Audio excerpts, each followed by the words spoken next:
إن الحمد لله نحمده ونستعينه ونستغفره ونعوذ بالله من شرور أنفسنا وسيئات أعمالنا من يهده الله فلا مضل له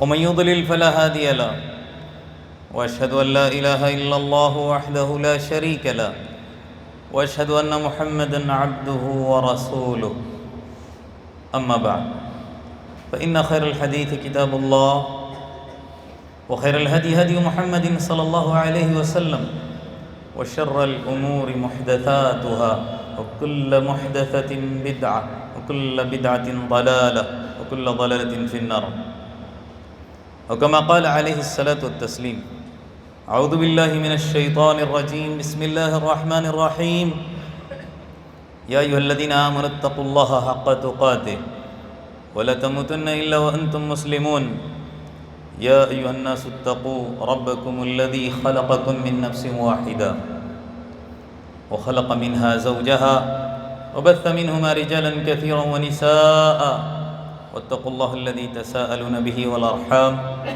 إن الله كان عليكم رقيبا يا أيها الذين آمنوا اتقوا الله وقولوا قولا سديدا يصلح لكم أعمالكم ويغفر لكم ذنوبكم ومن يطع الله ورسوله فقد فاز فوزا عظيما وقال الله عز وجل في موضع آخر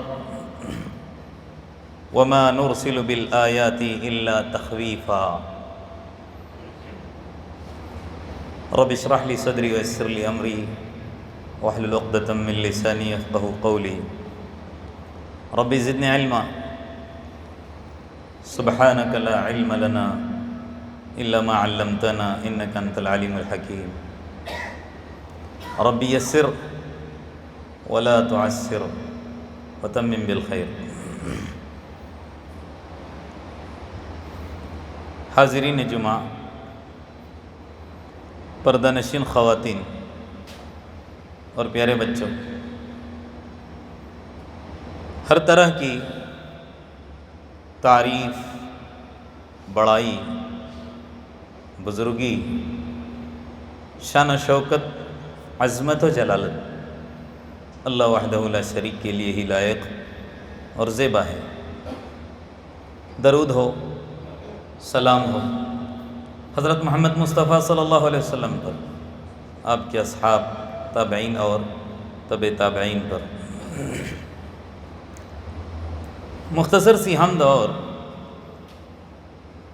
درود کے بعد یہ بات یاد رکھ لیں کہ بلا شبہ اللہ تبارک و تعالیٰ کی ذات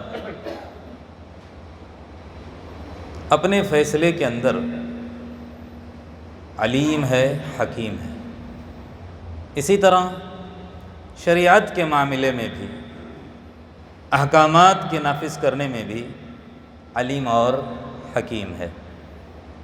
اللہ تبارک و تعالیٰ قرآن کے اندر کئی جگہ اپنی قدرت، اپنی طاقت، اپنی یکتائی،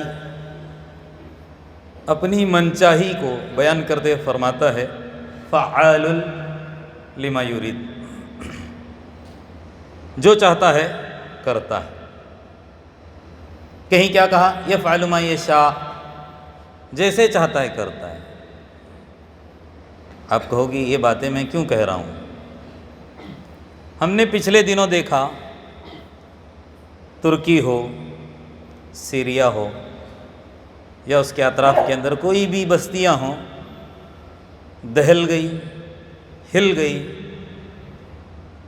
منٹوں میں، سیکنڈوں میں ہزاروں کی تعداد زمینوں کے اندر دھنس گئے، لقمہ اجل بن گئے، اس دنیا کو چھوڑ گئے۔ کہنے کا مطلب میرا یہ ہے کہ اللہ تبارک و تعالی جب بھی چاہتا ہے اپنی قدرتوں کا اور اپنی نشانیوں کا اظہار فرماتا ہے۔ اظہار کیوں فرماتا ہے؟ اظہار اللہ تبارک و تعالیٰ اس لیے فرماتا ہے تاکہ میرے اور آپ کے دلوں کے اندر اس کا ڈر بیٹھے، اللہ کا خوف ہمارے دلوں کے اندر آ جائے، ہم یہ سب نشانیوں کو دیکھ کر عبرت حاصل کریں، اور انہی ڈر، انہی خوف، انہی عبرت کے ذریعے سے اللہ نے جو مجھ پر اور آپ پر احکامات لاگو کیے ہیں اس کی یاد دہانی ہم کو ہو جائے، اور پھر اس کے اوپر ہم چلنا شروع کریں۔ اللہ تبارک و تعالیٰ قرآن کے اندر کیا فرماتا ہے؟ وَلَنُذِيقَنَّهُم مِّنَ الْعَذَابِ الْأَدْنَىٰ دُونَ الْعَذَابِ الْأَكْبَرِ لَعَلَّهُمْ يَرْجِعُونَ۔ چھوٹے چھوٹے عذابات اللہ تبارک و تعالیٰ دیتا ہے، کیوں؟ امت پلٹے اس کی طرف، رجوع الی اللہ کرے۔ کیوں آئے ہیں؟ کیا مقصد ہے دنیا کے اندر آنے کا؟ کیا ایسے ہی آئے ہیں؟ افحسبتم انما خلقناکم عبثا وانکم الینا لا ترجعون؟ اللہ کہتا ہے ایسے ہی آئے ہو، بے مقصد پیدا کیے گئے ہو؟ نہ، ہم کو لوٹنا ہے، اس کے پاس جانا ہے۔ کیوں آئے ہیں، کیا کرنا ہے، وہ بھی اللہ تبارک و تعالیٰ نے بتا دیا ہے۔ بے مقصد نہیں، اس کو پہچاننے کے لیے، اس کی معرفت حاصل کرنے کے لیے، اس کی عبادت کرنے کے لیے دنیا کے اندر آئے ہیں۔ تو اللہ تبارک و تعالیٰ اس طرح کے عذابات نازل کر کے اپنی قدرتوں کا اظہار کر کے ڈراتا ہے، دھمکاتا ہے، تاکہ عبرت حاصل کرے، پھر اس کے بعد ہم اللہ تبارک و تعالیٰ کی طرف کیا کریں؟ رجوع کریں، اللہ کی طرف پلٹیں۔ جو آیت میں نے آپ کے سامنے پڑھی اس میں اللہ تبارک و تعالیٰ یہی فرماتا ہے وَمَا نُرْسِلُ بِالْآيَاتِ إِلَّا تَخْوِيفًا۔ ہم کیوں بھیجتے ہیں اس طرح کے عذابات، اس طرح کی نشانیاں کیوں دکھاتے ہیں؟ ڈرو ڈرو ڈرو، اکڑ اپنے اندر کی نکال دو، تکبر سے باز آ جاؤ، منمانی کی زندگی چھوڑ دو۔ کہیں اللہ کیا فرماتا ہے؟ سنوریہم آیاتنا فی الآفاق، ہم عنقریب دکھاتے ہیں یا دکھائیں گے۔ آفاق کس کو کہتے ہیں؟ دنیا کے کناروں کو، یا دنیا کے اندر اللہ تبارک و تعالیٰ کہتے ہیں ہم اپنی آیتوں کو دکھاتے ہیں، دکھائیں گے۔ کہیں کہتا ہے وفی انفسہم، انسان کے خود اس کے جسم کے اندر اللہ تبارک و تعالیٰ وہ ساری چیزیں بتا دیتے ہیں حتی یتبین لہم انہ الحق۔ دنیا کے اندر نشانیاں ہو یا انسان کے اپنے اندر خود چیزیں ہوں، اس کا ظہور اللہ کیوں فرماتے ہیں؟ تاکہ ہماری زبان اس بات کا اقرار کرنے لگے حتی یتبین لہم، یہاں تک کہ ان کے لیے ظاہر ہو جائے۔ کیا ظاہر ہو جائے؟ انہ الحق، کہ وہ حق ہے۔ یہاں تین معنی بیان کیے گئے ہیں، کیونکہ اللہ کے رسول صلی اللہ علیہ وسلم مکہ کے اندر تبلیغ کرنے کے لیے آئے تھے، تو اللہ کے رسول صلی اللہ علیہ وسلم کے ساتھ قرآن بھی تھا، اور تبلیغ اسلام کی کر رہے تھے، اور اللہ کے رسول خود اللہ کے بھیجے ہوئے ایک رسول اور پیغمبر تھے۔ تو مفسرین نے تین باتیں بیان کی ہیں، یا تو یہاں انہ الحق سے مراد اسلام ہے، یا اللہ کا کلام ہے، یا خود اللہ کے رسول صلی اللہ علیہ وسلم۔ اب جان لو یہ سب نشانیاں دکھاتا ہے اللہ تبارک و تعالیٰ۔ جب رسول کی مخالفت پر اترو گے اللہ دکھا دیتا ہے، اور پھر تم کہو گے کہ ہاں یہ حق ہے، یہ جو کہتا ہے حق ہے، جس پر یہ چل رہا ہے وہ بھی حق ہے۔ ہاں آگے اللہ تبارک و تعالیٰ کیا فرماتا ہے؟ اولم یکفی بربک، کیا یہ بات کافی نہیں ہے کہ تمہارا رب انہ علی کل شیء شہید، اس بات کی گواہی خود وہ دیتا ہے۔ رسول حق ہیں، قرآن حق ہے، اسلام جس کے اوپر مجھ کو اور آپ کو چلنا ہے، جس کے اندر اللہ نے کامیابی رکھی ہے، وہ حق ہے۔ اس کی گواہی کون دیتا ہے؟ اللہ تبارک و تعالیٰ، کہ یہ بات تمہارے لیے کافی نہیں ہے۔ کہیں اللہ تبارک و تعالیٰ کہتا ہے نبی کہہ دو، قل، اے نبی کہہ دو، هو القادر، وہی قدرت والا ہے۔ کس بات پر؟ کس بات پر؟ زلزلوں کی بات آ گئی تو میں کہتا چلوں قل هو القادر علی ان یبعث علیکم، اے نبی ان سے کہہ دو کہ اللہ تبارک و تعالیٰ اس بات پر قادر ہے ان یبعث علیکم، کہ تمہارے اوپر بھیج دے عذاباً، عذابات۔ کہاں سے بھیجے گا؟ اللہ کہتا ہے من فوقکم، اوپر سے بھی آئے گا، اوپر سے بھی آئے گا۔ کیا کہتا ہے؟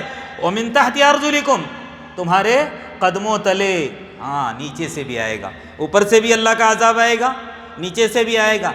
کہیں اللہ کیا فرماتا ہے؟ او یلبسکم شیعا، شیعا، یا تم ٹکڑوں ٹکڑوں میں، گروہ گروہ میں بٹو گے، اور ہوگا کیا؟ وَيُذِيقَ بَعْضُكُمْ بَأْسَ بَعْضٍ، ایک دوسرے کو مار کے ختم کر ڈالو گے۔ یہ بھی اللہ تبارک و تعالیٰ آج دیکھتے نہیں، انسان کا جانی دشمن بنا بیٹھا ہوا ہے، ایک دوسرے کی خون کا پیاسا ہے۔ یہ بھی اللہ کے عذابات ہیں۔ یہ زلازل ہوں، یہ طوفان ہوں، یہ آندھیاں ہوں، یا اس طرح کے کسی قسم کے عذابات جس کا اللہ تبارک و تعالیٰ ظہور کرتا ہے، یہ کیا ہیں؟ اللہ کی طرف سے بھیجے ہوئے عذابات ہیں۔ یہ جب اللہ تبارک و تعالیٰ نے اس آیت کو نازل کیا، قربان جائیں حضرت محمد مصطفیٰ صلی اللہ علیہ وسلم پر، کیونکہ قرآن کی آیت کے مفسر کون؟ حضرت محمد مصطفیٰ صلی اللہ علیہ وسلم۔ جب یہ آیت نازل ہوئی، اللہ تبارک و تعالیٰ نے جب اس آیت کو نازل کیا تو اللہ کے رسول صلی اللہ علیہ وسلم کہنے لگے، اے اللہ میں تیرے چہرے کی پناہ میں آتا ہوں۔ کون کہہ رہے ہیں؟ اللہ کے رسول صلی اللہ علیہ وسلم، جن کی زندگی کی حفاظت کی ذمہ داری اللہ تبارک و تعالیٰ نے خود لی تھی۔ لیکن اس طرح کی آیات اللہ تبارک و تعالیٰ اتارتا ہے کہ اگر تم سیدھے نہیں ٹیڑھے بن کر چلو گے، آسمان سے بھی پتھر برسیں گے، زمین بھی تم کو دھنسا دے گی، زمین کے اندر بھی زلزلے اور بھونچال آئیں گے۔ یہ آیت نازل اللہ نے کی، اللہ کے رسول صلی اللہ علیہ وسلم مارے ڈر کے کہنے، اللہ میں تیری پناہ میں آتا ہوں، میں تیرے چہرے کی پناہ میں آتا ہوں۔ ابو شیخ اصبہانی حضرت مجاہد رحمۃ اللہ علیہ کے حوالے سے نقل کرتے ہیں، بہت بڑے مفسر گزرے ہیں جیسے حضرت قتادہ ہیں، ویسے حضرت مجاہد رحمۃ اللہ علیہ ان کے حوالے سے لکھتے ہیں، اس کی تفسیر کرتے ہوئے، اوپر سے مراد اللہ تبارک و تعالیٰ آندھی، چیخ و پکار، جیسا کہ سابقہ امتوں کے ساتھ ہوا، فَأَخَذَتْهُمُ الرَّجْفَةُ، چیخ نے ان کو پکڑ لیا تھا، فَأَخَذَتْهُمُ الصَّيْحَةُ، چیخوں نے پہلی سابقہ امتوں کو پکڑا تھا۔ تو مراد کہتے ہیں کہ آسمان سے پتھراؤ بھی ہو سکتا ہے، جس طرح پانی کی بارش ہوتی ہے، قوم لوط پر کیا ہوا تھا؟ پتھروں کی بارش ہوئی تھی، تو اوپر سے مراد پتھر بھی گر سکتے ہیں، ایک قسم کی چیخیں بھی آ سکتی ہیں جس کی وجہ سے تمہارے کلیجے پھٹ سکتے ہیں، اور یہ بھی کہا اس کی تشریح کرتے ہوئے آندھیاں بھی ہو سکتی ہیں، اور نیچے سے مراد کیا کہا؟ یہی زلزلے ہیں، یہی ارتھکوئک ہے، یہی بھونچال ہے کہ زمینیں پھٹ جاتی ہیں، اور بڑی بڑی جو ہم عمارتیں دیکھتے ہیں آسمان سے باتیں کرنے والی، جھٹکے میں کیا ہو جاتی ہے؟ زمیں بوس ہو جاتی ہے، پھر ان کی کچھ حیثیت نہیں رہتی۔ اس کو ہلانے والا کون؟ اللہ تبارک و تعالیٰ۔ تو اللہ تبارک و تعالیٰ یہ ساری چیزیں کر کے دکھاتا ہے ہم کو، کیا ہے کہ حقیقی میں زلزلے کیوں آتے ہیں، حقیقت میں اللہ تبارک و تعالیٰ زلزلوں کا نزول کیوں فرماتا ہے؟ اللہ تبارک و تعالیٰ زلزلوں کا نزول اس لیے فرماتا ہے تاکہ ہم گناہوں سے باز آ جائیں، شرک سے باز آ جائیں، کفر سے باز آ جائیں، بدعات سے باز آ جائیں۔ آپ کہو گے کیوں میں کہتا ہوں؟ کوئی ایسا مہینہ نہیں ہے، کوئی ایسا مہینہ نہیں ہے جس کے ساتھ نام لیوا مسلمان بدعاتوں کو جوڑ کے رکھیں۔ یہی مہینہ ہے رجب کا مہینہ۔ خیر ابھی یہ موقع نہیں، کئی مرتبہ میں آپ لوگوں کو بتا چکا ہوں اس کی بدعات اور اس کی خرافات کو۔ اس مہینے کے اندر اللہ کی عبادت کے نام پر طرح طرح کی بدعاتیں کی جاتی ہیں، تو اگر انسان اس طرح بدعات کرے گا جس کا اللہ نے حکم نہیں دیا ہے، اس طرح شرک کے اندر ملوث ہوگا جس کا اللہ تبارک و تعالیٰ نے حکم نہیں دیا ہے، بڑے بڑے کبیرہ گناہوں کا ارتکاب کرے گا جس سے اللہ تبارک و تعالیٰ نے بچنے کے لیے کہا ہے، تو ہوگا کیا؟ زلزلے آئیں گے، بھونچال آئے گا، اللہ کی طرف سے قسم قسم کے عذابات آئیں گے۔ تو یہ عذابات اس لیے آتے ہیں تاکہ انسان اللہ کی طرف کیا کرے؟ رجوع کرے۔ قرآن کیا کہتا ہے؟ وما اصابکم من مصیبت فبما کسبت ایدیکم۔ اللہ حرف اپنے اوپر نہیں رکھتا، ہم شکوہ نہیں کر سکتے کہ اللہ تو نے ہم کو عذاب دیا۔ عذاب اللہ تبارک و تعالیٰ اچھوں پر مفت میں نہیں بھیجتا۔ اللہ نے قرآن کے اندر کیا کہا؟ وما اصابکم من مصیبت فبما کسبت ایدیکم۔ کوئی بھی عذاب اللہ تبارک و تعالیٰ آسمان سے اتارتا ہے، کوئی بھی مصیبت ہم کو لاحق ہوتی ہے، کوئی بھی تکلیف لاحق ہوتی ہے، اگر ہم گریباں میں جا کے تو معلوم ہوگا کہ وہ ہمارے اپنے ہاتھ کی کمائی ہے۔ یہ الگ بات ہے، وہ عفو عن کثیر، اللہ معاف کر دیتا ہے۔ گناہ تو ہمارے اتنے ہیں کہ ایک جھٹکے میں اللہ تبارک و تعالیٰ ہم کو ہلاک کرے، لیکن پھر بھی اللہ تبارک و تعالیٰ معاف کرتا ہے، نظر انداز کرتا ہے، چھوڑ دیتا ہے۔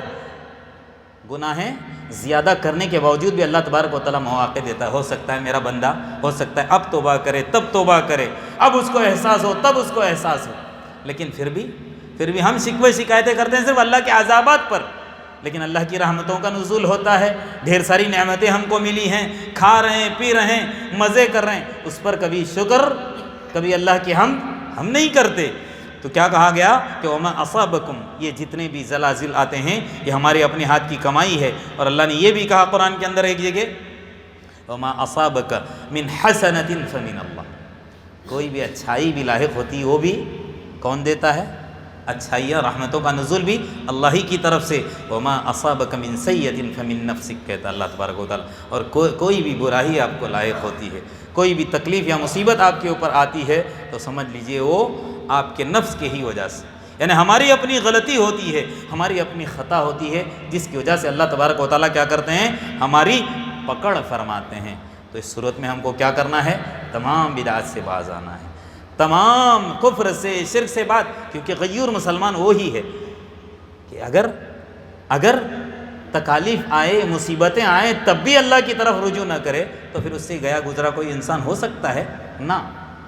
ایک آدمی ہوتا ہے خوشحالی میں اللہ کو بھلا بیٹھا ہے، لیکن تکالیف کے اندر بھی اللہ کو بھلاتا ہے، تو پھر اس سے زیادہ سخت دل اور اللہ کا نافرمان ہو ہی نہیں سکتا. اللہ تبارک و تعالیٰ خود کہتا نا کہ ہم یہ تکالیف صرف اس لیے دیتے ہیں تاکہ وہ رجوع میری طرف کرے، اس کو اس بات کا احساس ہو کہ ہے کوئی طاقت جو ہمارے گناہوں کی وجہ سے ہم کو دبا سکتی ہے، ہماری گرفت کر سکتی ہے. ہم ایسے ہی نہیں آئے ہیں، اللہ تبارک و تعالیٰ نے آزمائش کے لیے اس دنیا کے اندر بھیجا. سابقہ امتوں کے بارے میں اگر ہم مطالعہ کریں گے تو ہم کو کیا معلوم ہوگا؟ کوئی بھی ایسی امت نہیں کہ اللہ تبارک و تعالیٰ نے ان کے گناہوں کی وجہ سے ان کی پکڑ نہ کی ہے. اللہ قرآن کے اندر کیا فرماتا ہے؟ فَكُلًّا أَخَذْنَا بِذَنبِهِ. کسی بھی امت پر اللہ کی طرف سے کوئی عذاب آیا، وہ کیوں آیا؟ أَخَذْنَا بِذَنبِهِ. ان کی گناہیں تھی جس کی وجہ سے ہم نے ان کو کیا کر لیا؟ پکڑ لیا. فَمِنْهُمْ. ایسی بھی امتیں گزری ہیں أَرْسَلْنَا عَلَيْهِ حَاصِبًا. ہم نے ان کے اوپر پتھراؤ کیا، جیسے قوم لوط کے تعلق سے آتا ہے وَمِنْهُمْ مَنْ أَخَذَتْهُ الصَّيْحَةُ. بعض ایسی امت ہیں جیسے قوم عاد یا قوم سمود، ان کو چیخ نے پکڑ لیا. ایسی چیخ، اپنی طاقت پر بڑا ہی ان کو گھمنڈ تھا، بہت اتراتے تھے کہ ہم لمبے چوڑے ہیں، ہم بڑے طاقتور ہیں. کیا کہتے ہیں؟ من اشد منا قوہ. اس ساری دھرتی کے اوپر، زمین کے اوپر ہم سے بڑا طاقتور کون ہے؟ کیسے اللہ نے مارا؟ ایک چیخ آ گئی بڑی زور کی، کانوں کے پردے پھٹ گئے، کلیجے پھٹ گئے، خون بہنے لگا اور وہیں ڈھیر ہو گئے. فأخذتهم الصیحہ. کہیں اللہ فرماتا ہے ومنهم من خسفنا به الارض. بعض ایسے بھی گزرے ہیں جن کو ہم نے زمین بوس کر دیا، یعنی زمین کے اندر ان کو کیا کر دیا؟ دھنسا دیا. کہیں اللہ فرماتا ہے ومنهم من اغرقنا. بعض ایسے ہی بھی ہیں جیسے قوم نوح، ہم نے کیا کر دیا؟ ان کو غرق کر دیا ندیوں کے اندر، سمندروں کے اندر. آگے پھر اللہ فرماتا ہے، کیا فرماتا ہے؟ وما كان الله ليظلمهم. اللہ تبارک و تعالیٰ ظالم نہیں. اللہ کی ذات ایسے نہیں ہے کہ مفت میں مجھ پر اور آپ پر ظلم کرے، یا عذابات ایسی اللہ تبارک و تعالیٰ نازل کر دے. نا نا نا. اللہ تبارک و تعالیٰ کہتا ہے وَلَكِنْ كَانُوا أَنفُسَهُمْ يَظْلِمُونَ. خود انسان اپنے اوپر ظلم کرنے والا، ظالم خود ہے، ظلم اپنے آپ پر خود کرتا ہے. اللہ کے عذابات کو خود دعوت دیتا ہے، اللہ کو غصہ خود دلاتا ہے. اور جب اللہ غضب کے اندر آتا ہے، غصے کے اندر آتا ہے، پکڑ کرتا ہے تو پھر شکوے کرتا ہے. یہ ناانصافی ہے. اللہ تبارک و تعالیٰ کسی کے اوپر ظلم نہیں کرتا. کہیں اللہ تبارک و تعالیٰ کیا فرماتا ہے؟ وَلَوْ أَنَّ أَهْلَ الْقُرَىٰ آمَنُوا وَاتَّقَوْا لَفَتَحْنَا عَلَيْهِمْ بَرَكَاتٍ مِّنَ السَّمَاءِ. اللہ کہتا ہے اگر یہ زمین والے، اگر یہ بستی والے کیا کریں؟ ایمان لائیں، وَاتَّقَوْا، تقوی اختیار کریں. اللہ کیا فرماتا ہے؟ لَفَتَحْنَا عَلَيْهِمْ بَرَكَاتٍ مِّنَ السَّمَاءِ. آسمان سے اللہ تبارک و تعالیٰ روزی اور رزق کے دروازوں کو کھول دیتا ہے. لیکن آگے پھر کہتا ہے یہ سب میرے اندر اور آپ کے اندر ہے، یہ کمیاں، یہ کوتاہیاں. اسی لیے اللہ تبارک و تعالیٰ آج میں صرف قرآن کی آیتیں پڑھ پڑھ کر آپ کو سناؤں گا، تاکہ قرآن کا ہم مطالعہ کرنا سیکھیں. قرآن ایک ایسا سمندر ہے، سمجھ لیجئے اگر آدمی کو اس کے اندر غوطہ لگانا آ گیا تو بہت ساری باتیں اس کو مل جائے گی، اور بہت سارے مسائل کا حل اللہ تبارک و تعالیٰ اس کے اندر رکھا ہے اور ہم حل کر سکیں گے.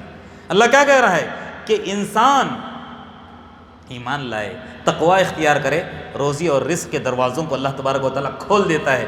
لیکن کیا ہوا؟ کذبوا. لیکن انسان جھٹلاتا ہے، اللہ رسول کی باتوں کو جھٹلاتا ہے، مخالفت کرتا ہے. اخذناہم بما کانوا یکسبون. پھر اللہ کیا کرتا ہے؟ جیسے ان کے کرتوت ہوتے ہیں اسی کرتوت کی بنا پر اللہ تبارک و تعالیٰ ان کی پکڑ فرماتا ہے. کہیں اللہ کہتا ہے وَلَوْ أَنَّهُمْ أَقَامُوا التَّوْرَاةَ والانجیل وما انزل الیہم من ربہم لأکلوا من فوقہم. دیکھیے کیا باتیں ہیں قرآن کی، ذرا غور کریں اس پر. اگر وہ اللہ تبارک و تعالیٰ کہتا ہے جس امت کے پاس جو کتاب بھیجا تھا نا اس کا انسان پابند بن جائے. اللہ کہتا ہے اگر وہ تورات کے پابند بنتے، کون؟ یہودی. انجیل کے پابند بنتے، کون؟ نصرانی. اللہ کیا فرماتا ہے؟ وما انزل الیہم، اور جو باتیں ان کی طرف اتاری گئی تھی، لأکلوا من فوقہم ومن تحت ارجلہم. روزی کہاں سے آتی؟ آسمان سے بھی آتی، اوپر سے بھی آتی، اور نیچے سے بھی اللہ تبارک و تعالیٰ.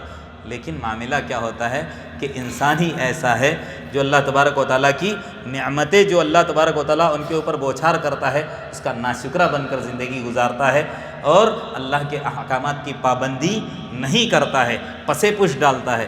یہاں تک کہ ابن قیم رحمۃ اللہ علیہ، میں عذابات کی بات آئی تھی، زلزلے کی بات آئی تھی، تو کہتا چلوں ابن قیم رحمۃ اللہ علیہ کا قول ہے، سائنسدان آڑی تڑی باتیں تو بیان کرتے رہتے ہیں جس کی وجہ سے میرا اور آپ کا ایمان خراب ہو جاتا ہے. آج لوگ قرآن پر، اللہ کے رسول صلی اللہ علیہ وسلم کی باتوں پر یقین کم، اور سائنس کی اور میڈیا کی بات پر کیا کرتے ہیں؟ بہت زیادہ یقین کرتے ہیں. قرآن پڑھیں، احادیث پڑھیں، نہیں معلوم ہے جانکار سے پوچھ کر اس کو پڑھنے کی اور سمجھنے کی کوشش کریں. ابن قیم رحمۃ اللہ علیہ کہتے ہیں بعض اوقات اللہ تبارک و تعالیٰ زمین کو سانس لینے کی اجازت دیتا ہے تو زمین میں زلزلے کیا ہوتے ہیں؟ جنم لیتے ہیں، زلزلے بپا ہوتے ہیں. تو اللہ تبارک و تعالیٰ کے یہ بندے کیا ہوتے ہیں؟ جب زلزلہ آتا ہے تو خوف الہی میرے اور آپ کے دل کے اندر پیدا ہو جاتا ہے، اور پھر انسان اللہ تبارک و تعالیٰ کی طرف رجوع کرنے کی کوشش کرتا ہے، اور اپنے گناہوں پر وہ کیا ہو جاتا ہے؟ نادم ہو جاتا ہے. یہ ابن قیم رحمۃ اللہ علیہ کا قول ہے. اور بعض سلف میں سے کہتے ہیں زلزلہ اللہ کی ڈانٹ ہے. زلزلہ کیا ہے؟ اللہ تبارک و تعالیٰ ڈانٹتا ہے. جیسا میں نے شروع میں کہا نا، وَمَا نُرْسِلُ بِالْآيَاتِ إِلَّا تَخْوِيفًا. ہم نشانیوں کا نزول اس لیے کرتے ہیں، بھیجتے اپنے عذابات اس لیے ہیں تاکہ تم ڈر جاؤ. یہ ڈرانا کیا ہے؟ ڈانٹ ڈپٹ ہی ہوتا ہے نا، دھمکی ہوتی ہے. تو کہتے ہیں بعض سلف میں سے کہ زلزلہ بھی اللہ کی ڈانٹ ہے. حضرت عمر رضی اللہ عنہ کے تعلق سے آتا ہے، حضرت عمر رضی اللہ عنہ نے جب مدینے کے اندر ایک مرتبہ زلزلہ آیا، زلزلہ آنے کے بعد حضرت عمر رضی اللہ عنہ سب جانتے ہیں کیسے صحابی ہیں، کیسے خلیفہ ہیں، ان کے دور کے اندر بھی کیا ہوا؟ مدینہ کے اندر زلزلہ آیا تو لوگوں کو جمع کر کے نصیحت کرنے لگے کہ زلزلے کیوں آتے ہیں، کیا آتے ہیں، کیا وجوہات ہیں. جب ہم گناہ کرتے ہیں، جب ہم اللہ کو ناراض کرتے ہیں، ہم سے کچھ کوتاہیاں ہوتی ہیں تو اس طرح کے عذابات آتے ہیں. اس طرح نصیحت کرتے ہوئے آگے کیا دھمکی دیا پتہ ہے؟ کیا دھمکی دیا؟ ذرا غور سے سننے والی بات. آگے نصیحت کرتے ہوئے مزید کہا اگر یہ زلزلہ دوبارہ آیا تو تم تماموں کو مدینہ سے نکال میں کیا کروں گا؟ باہر کر دوں گا. کیوں کہا؟ میرے اور آپ کی وجہ سے ہی اللہ کا عذاب آیا ہے، اور اگر ہم اسی پر ڈٹے رہیں گے اور اللہ کی نافرمانی کرتے رہیں گے کہ ہو سکتا ہے اللہ تبارک و تعالیٰ پھر زلزلہ دوبارہ بھیج دے. تو جب تک تم توبہ استغفار نہیں کرو گے، اللہ سے معافی نہیں مانگو گے، اور پھر اگر اسی حالت میں رہو گے اور دوبارہ آیا تو میں تم کو یہاں سے باہر نکال کروں گا. یہ کون؟ حضرت عمر رضی اللہ عنہ کے تعلق سے آتا ہے. اور اسلاف کا معمول کیا تھا پتہ ہے؟ اللہ کی نشانیوں میں سے، اب چاہے وہ زلزلہ ہو، سورج گرہن ہو، چاند گرہن ہو، کوئی بھی، یہ سب اللہ کی نشانیوں میں سے، اللہ کی نشانیوں میں سے ایک نشانیاں ہیں نا. اللہ خود قرآن کے اندر فرماتا ہے. تو جب بھی کسی بھی نشانی کا ظہور ہوتا تو وہ کیا کرتے پتہ ہے؟ رجوع الی اللہ. شروع سے میں کہہ رہا ہوں نا، رجوع الی اللہ، اللہ کی طرف رجوع کرتے، خوب دعا کرتے، استغفار کرتے، اللہ تبارک و تعالیٰ کے دربار میں آ کر گریہ وزاری کرتے، اپنے گناہوں کی معافی مانگتے. لیکن مزید کیا ہے معلوم ہے اسلاف کا معمول؟ فقراء اور مساکین پر رحم کرنا شروع کر دیتے. یعنی ان کو اس بات کا احساس ہو سکتا ہے کہ ہم اللہ کے بندوں کے حقوق میں کمی اور کوتاہی کر رہے ہیں. ہو سکتا ہے کہ ہم سمجھ رہے ہیں کہ اللہ نے جو ہم کو دیا یہ ہمارا اپنا ہے، ہم اپنے بھائیوں کا اس کے اندر حق صحیح معنی میں ادا نہیں کر رہے ہیں. اس لیے کیا کرتے؟ اگر اس طرح کے زلزلے آتا تو کیا کرتے تھے؟ وہ صدقہ خیرات کرنا شروع کر دیتے. یہاں تک کہ کیونکہ یہ مستحب ہے، اللہ کے رسول صلی اللہ علیہ وسلم کا بھی معمول تھا، اور اللہ کے رسول صلی اللہ علیہ وسلم نے کیا کہا؟ الراحمون یرحمہم الرحمن. رحم کرو، تم لوگوں کے اوپر رحم کرو، صدقہ خیرات کرو، لوگوں کے انسانیت کے کام آ جاؤ. یرحمہم الرحمن، ان کے اوپر رحم کون کرتا ہے؟ رحم کرنے والا. اور رحم کرنے والا کون؟ اللہ تبارک و تعالی. رحمان رحم کرنے والوں پر رحم کرتا ہے۔ کہیں اللہ کے رسول فرماتے ہیں ارحموا من فی الارض یرحمکم من فی السماء، کرو مہربانی تم اہل زمین پر، اللہ مہربان ہوگا عرش بری پر۔ یہی ہے نا، تم زمین والوں پر رحم کرو، آسمان والا تم پر رحم کرے گا۔ کہیں اللہ کے رسول صلی اللہ علیہ وسلم فرماتے ہیں ارحموا، رحم کرو ترحمون، تم پر رحم کیا جائے گا۔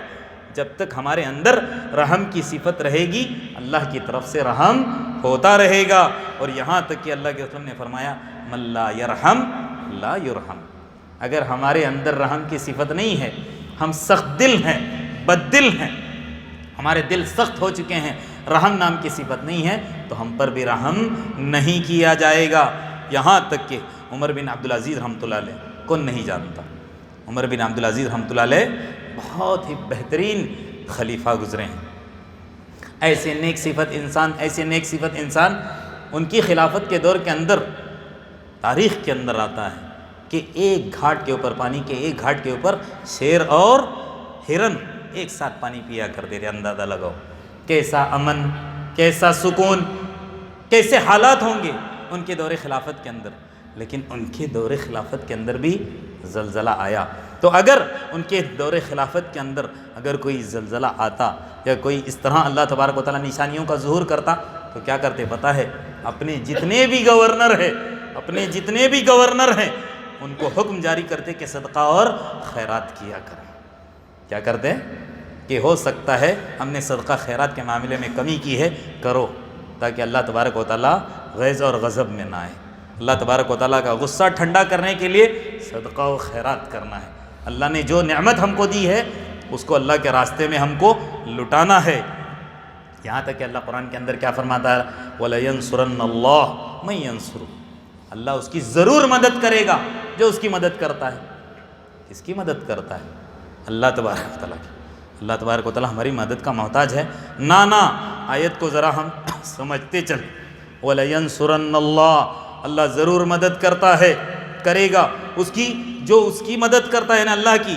ان اللہ لقوی عزیز، اللہ تبارک و تعالیٰ زبردست ہے، طاقت والا ہے۔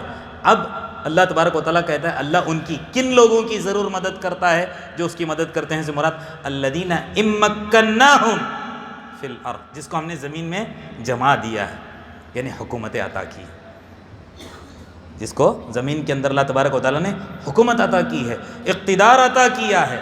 یعنی یوں سمجھ لیجئے یہاں پر اللہ تبارک و تعالیٰ نے جو بات کہی ہے، مسلم جتنی بھی ممالک ہیں ان کے جتنے بھی بڑے بڑے بادشاہ ہیں ان کے تعلق سے ہم کہہ سکتے ہیں، یا ہم اپنی بستی کے اندر اطمینان سے ہیں، ہم کو اقتدار ملا ہے، تو اللہ تبارک و تعالیٰ کیا کہتا ہے کہ ایسے لوگ ہیں جن کی اللہ ضرور مدد کرے گا، جن کو ہم نے زمین کے اندر اقتدار عطا کر رکھا ہے۔ اقاموا الصلاۃ، وہ کیا کرتے ہیں؟ نمازوں کی پابندی کرتے ہیں۔ وآتوا الزکوٰۃ، زکوٰۃ دیا کرتے ہیں۔ وامروا بالمعروف ونہوا عن المنکر، خالی بیٹھتے نہیں ہیں نماز کی پابندی کر کے، صدقہ خیرات دے کر کے، نہ خود نمازی ہیں، خود صدقہ خیرات کرتے ہیں تو لوگوں کو بھی بتائیں۔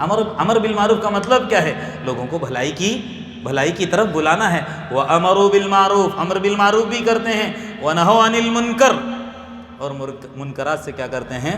روکتے ہیں۔ اللہ کہتا ہے کہ ان لوگوں کی اللہ کیا کرے گا؟ ضرور بھی ضرور مدد کرے گا۔ اور آخری آیت پڑھ کے میں اپنی بات ختم کرتا ہوں۔ اللہ تبارک و تعالیٰ فرماتا ہے مَن یتق اللہ، تقوی اختیار کرو، اللہ کی منع کردہ چیزوں سے باز آ جاؤ، اجتناب کرو۔ اللہ نے جس باتوں کا کرنے کا حکم دیا ہے اس کو کرو، اس کی تبلیغ کرو، اپنی زندگی کے اندر اللہ کے احکامات کو نافذ کرو۔ مَن یتق اللہ، تقوی اختیار کرو، ہوگا کیا؟ یجعل لہ مخرجا، ان کے لیے اللہ تبارک و تعالیٰ راہیں کھولے گا۔ کیسی راہیں کھولے گا؟ ہم کیا چاہتے ہیں؟ روزی، رزق، سکون، اطمینان، امن۔ اللہ کہتا ہے یہ تمام چیزوں کے لیے اللہ تبارک و تعالیٰ ان کے لیے دروازے کھولے گا۔ وَيَرْزُقُهُ، ایسی جگہ سے روزی اور رزق عطا کرے گا، مِنْ حَيْثُ لَا يَحْتَسِبُ، کہ انسان گمان بھی نہیں کرے گا کہ یہاں سے بھی مجھے مل سکتی تھی روزی۔ اچانک اللہ تبارک و تعالیٰ نے میری روزی کا انتظام کر دیا، اچانک میرا مسئلہ حل ہو گیا، اچانک پریشانی دور ہو گئی، اچانک مصیبت ہٹ گئی، ٹل گئی۔ یہ کب ہوگا؟ جب ہم تقوی اختیار کریں گے۔ اور اللہ تبارک و تعالیٰ اللہ کے رسول کی زبانی فرماتا ہے کہ ہم ہمیشہ اللہ کے بندوں کی مدد میں لگے رہیں۔ واللہ فی عون العبد ما کان العبد فی عون اخیہ۔ جب تک اللہ کا بندہ اللہ کے بندے کی کیا کرتا رہتا ہے؟ مدد کرتا رہتا ہے، تو اللہ تبارک و تعالیٰ اس کی مدد کرتا رہتا ہے۔ یعنی یوں سمجھ لیجیے، اگر ہم کسی کے کام آ رہے ہیں، کسی کا ساتھ دے رہے ہیں، کسی کے ساتھ بھلائی کا معاملہ کر رہے ہیں، یوں سمجھ لیجیے اللہ تبارک و تعالیٰ بھی ہمارے ساتھ معاملہ بھلائی کا ہی کرے گا اور کرتا رہے گا۔ اخیر میں اللہ تبارک و تعالیٰ سے دعا ہے جتنی باتیں ہم کہتے سناتے ہیں اس کے مطابق عمل کرنے کی توفیق عطا فرمائے۔ اللہ تبارک و تعالیٰ میرے اور آپ کی اصلاح فرما دے۔